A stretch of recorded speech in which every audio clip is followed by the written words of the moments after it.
تھیوڈر hazel کا خواب اور زائونزم کی ابتدا، ہٹلر کا ہولوکاسٹ اور اسرائیل کا وجود میں آنا،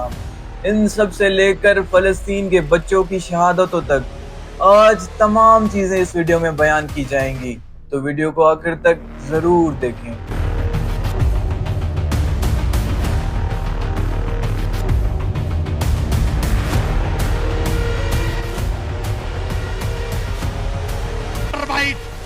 Für richtig hältst,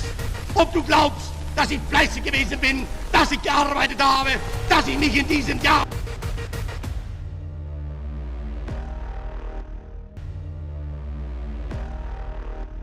یہ دور تھا 1896 کا، اور ایک یہودی صحافی تھیوڈور ہیزل اپنی کتاب ڈیر جڈن اسٹیٹ میں ایک یہودی ریاست کا تصور دیتے ہیں، اور یہ تصور فقط خیالی نہیں تھا بغیر ایک پورا منصوبہ تھا، اور یہی منصوبہ اور خیال وقت کے ساتھ زائونزم کی ابتدا رکھتا ہے۔ ہیزل نے ایک یہودی ریاست بنانے کے لیے کچھ جگہوں کا انتخاب کیا، جیسے ارجنٹینا، یوگانڈا اور امریکہ، لیکن آخر میں اس کی انگلی فلسطین پر آ کر رکی، کیونکہ اسے ایک مذہبی ریاست بنانی تھی، اور یہودیوں کے لیے فلسطین ہمیشہ سے مقدس جگہ رہی ہے۔ لیکن جب ہیزل نے یہودی ریاست کا خیال دیا تو فلسطین میں اس وقت صرف 7% یہودی رہتے تھے، اور 93% مسلمان اور عیسائی تھے وہاں پہ۔ یہ جگہ بنی اسرائیل، رومیوں، عیسائیوں اور عثمانی لوگوں کے لیے گزرگاہ رہی، لیکن کبھی کسی نے یہاں کے مقامی لوگوں کو چھیڑنے، یہاں سے نکالنے کی کوشش نہیں کی، جب تک کہ زائونزم نے اس جگہ کو خدا کا وعدہ بتا کے یہاں پر یہودی ریاست بنانے کی کوشش نہیں کی۔ اور پھر دور شروع ہوتا ہے 1933۔ اس دور میں جرمنی میں ایک شخص ابھرتا ہے ایڈولف ہٹلر کے نام سے۔ یہ ایک ڈکٹیٹر، فوجی، لیکن دماغ سے جنون کا شکار، اور خود کو آریائی نسل کا محافظ سمجھتا تھا۔ دراصل عیسائیوں اور یہودیوں کے بیچ میں یہ دشمنی آج سے شروع نہیں ہوئی، مگر یہ ہزاروں سال سے چلتی آ رہی ہے۔ جب اللہ تعالیٰ نے حضرت عیسیٰ علیہ السلام کو یہودیوں کے بیچ بھیجا تو انہوں نے حضرت عیسیٰ علیہ السلام کا انکار کیا اور معاذ اللہ حضرت عیسیٰ کو سولی پہ چڑھا دیا۔ لیکن ہمارا ایمان ہے کہ حضرت عیسیٰ علیہ السلام کو سولی سے چڑھنے سے پہلے اللہ تعالیٰ نے اپنے پاس بلا لیا تھا، کیونکہ رسول کبھی شہید نہیں ہوتا، اور عیسائیوں کے قریب بھی یہی نظریہ ہے کہ یہودیوں نے حضرت عیسیٰ علیہ السلام کو شہید کیا، اور کیونکہ عیسائیوں کے قریب حضرت عیسیٰ علیہ السلام خدا کا بیٹا ہے، یعنی وہ حضرت عیسیٰ علیہ السلام کو خدا کا بیٹا مانتے ہیں، تو اسی وجہ سے یہودی اور عیسائیوں کے بیچ میں ایک جنگ شروع ہوتی ہے، اور وہ صدیوں سے چلتی آ رہی ہے۔ دراصل یہودی شروع سے ہی بہت تکبر والے اور ایگوئسٹک ہیں، اور باقی دنیا کو حیوان نما سمجھتے ہیں،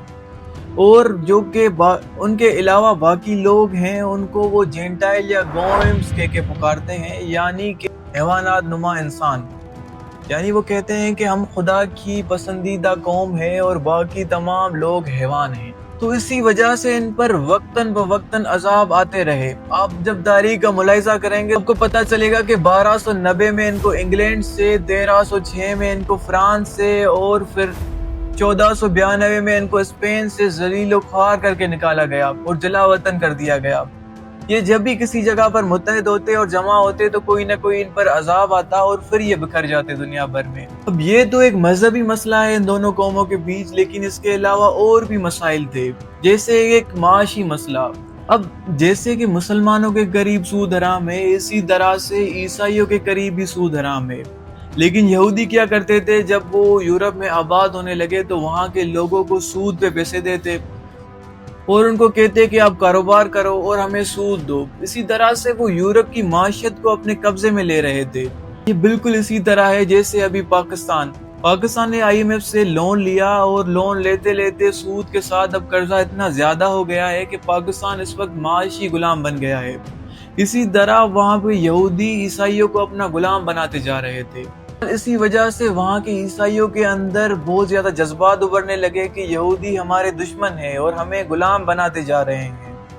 اب بات کرتے ہیں ہٹلر کے نظریے کی۔ ہٹلر اپنی مشہور کتاب مین کیمپ میں لکھتے ہیں کہ یہودی کمیونزم سسٹم اور کیپٹل سسٹم کو اپنے فائدے کے لیے استعمال کرتے ہیں، اور ہٹلر کو اس بات کا یقین تھا کہ یہودی اس پوری دنیا کو قبضے میں لینے کا منصوبہ رکھتے ہیں۔ یہ جعلی نظریہ ایک کتاب The Protocols of Elders of Zion کی ایک کتاب سے لیا گیا جو کہ 1905 میں فرانس میں شائع ہوئی اور بعد میں پوری یورپ میں پھیل گئی، اور پھر ہٹلر نے اس نظریے کو مذہب کے ساتھ ملایا اور کہا کہ آرائی ایک خاص نسل ہے اور یہودی ایک آلودہ نسل ہے، اور پھر دور شروع ہوتا ہے ہولوکاسٹ کا، یعنی یہودیوں پر ایک اور عذاب۔ اب یہ دور 1939 سے لے کر 1945 تک کا تھا، جس دور میں جرمنی میں ہم جنس پرستوں، کمیونسٹوں، یہودیوں، جپسیوں کو ہلاک کر دیا گیا اور تقریباً 1 کروڑ 10 لاکھ سے زائد لوگوں کو مارا گیا، جس میں 60 لاکھ یہودی بھی شامل تھے، اور باقی جو یہودی چند ایک بچے تھے ان کو پوری دنیا میں پکھیڑ دیا گیا، یعنی ان کو جلا وطن کر دیا گیا۔ ہٹلر کی اس ہولوکاسٹ کے بعد یہودی کبھی یورپ میں نہیں رہ سکتے تھے، امریکہ نے بھی انکار کر دیا ان کو رکھنے کے لیے۔ یہی کارڈ استعمال کرتے ہوئے یہودیوں نے کہا کہ ہمیں اپنی الگ سے ریاست چاہیے جہاں ہم رہ سکیں، اور مسلمانوں نے بڑے دل کا مظاہرہ کرتے ہوئے یہودیوں کو اپنے وطن، اپنے گھر میں جگہ دی، اور 1947 میں ایک بڑی ہجرت ہوئی یہودیوں کی فلسطین کی جانب۔ بہرحال یہ منافق اپنی عادت سے مجبور کچھ دیر کے بعد انہوں نے ان کی جگہ پر قبضہ کرنا شروع کر دیا، اور کچھ وقت کے بعد اقوام متحدہ سے ایک بل پاس ہوتا ہے کہ فلسطین کی 55% زمین یہودیوں کو دے دی گئی ہے اور باقی 45% جو ہے مسلمان اور عیسائیوں کو، حالانکہ وہاں پہ یہودی فقط 33% تھے، اور وہ بھی باہر سے ہجرت کرتے ہوئے آئے تھے، یعنی یہ زمین ان کے باپ کی جاگیر نہیں تھی مگر یہ مسلمانوں کی زمین تھی جہاں پر وہ صدیوں سے آباد تھے، لیکن یہودیوں نے مسلمانوں پر ہی قبضہ کرنا شروع کر دیا، حالانکہ مسلمانوں نے اپنے گھر کے اندر، اپنے وطن کے اندر یہودیوں کو جگہ دی تھی۔ یہی وجہ ہے کہ ہم کبھی بھی اسرائیل کو ایز اے ریاست تسلیم نہیں کریں گے۔ 14 مئی 1948 کو ڈیوڈ بن گوریان نے تل ابیب میں کھڑے ہو کر اعلان کیا کہ ریاست اسرائیل وجود میں آ گئی ہے، اور امریکہ نے فوراً اس کو تسلیم کیا۔ اور پھر 1967 میں 6 ڈے وار، جس میں یہودیوں نے فلسطین پر، غزہ، مغربی کنارہ اور مشرقی یروشلم پر قبضہ کر لیا، اور پھر یہودیوں کی منافقت وقتاً بوقتاً چلتی رہی، اور یہاں تک کہ 2025 اس وقت غزہ میں 66,000 سے زیادہ لوگ مارے جا چکے ہیں، جس میں اکثریت عورتوں اور بچوں کی ہے۔ مکمل انفراسٹرکچر تباہ ہو گیا ہے، بنیادی سہولیات تک موجود نہیں، پینے کے لیے پانی نہیں، کھانے کے لیے کوئی کھانا نہیں، یہاں تک کہ سر چھپانے کے لیے کوئی چھت نہیں بچی۔ اور یہ تمام چیزیں وہ لوگ کر رہے ہیں جن کو فلسطینیوں نے اپنے گھر میں جگہ دی، اپنے وطن میں جگہ دی،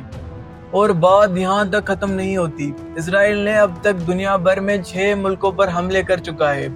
اور اس کا خیال ہے کہ پوری دنیا پہ قبضہ کیا جائے، اور یہ باتیں بھی کوئی خیالی باتیں نہیں، آپ جا کے گوگل پہ سرچ کریں گریٹر اسرائیل میپ، آپ کو پتہ چل جائے گا کہ ان کا منصوبہ کیا ہے اور وہ دنیا میں کس کس ملک پر قبضہ کرنا چاہ رہے ہیں۔ یعنی یہ منافق کبھی باز نہیں آنے والے۔ ہم ہمیشہ فلسطین کے ساتھ کھڑے ہیں اور کبھی بھی اسرائیل کو تسلیم نہیں کریں گے۔ ہم سے جتنی جدوجہد ہو سکی اتنی تو کم سے کم ضرور کریں گے۔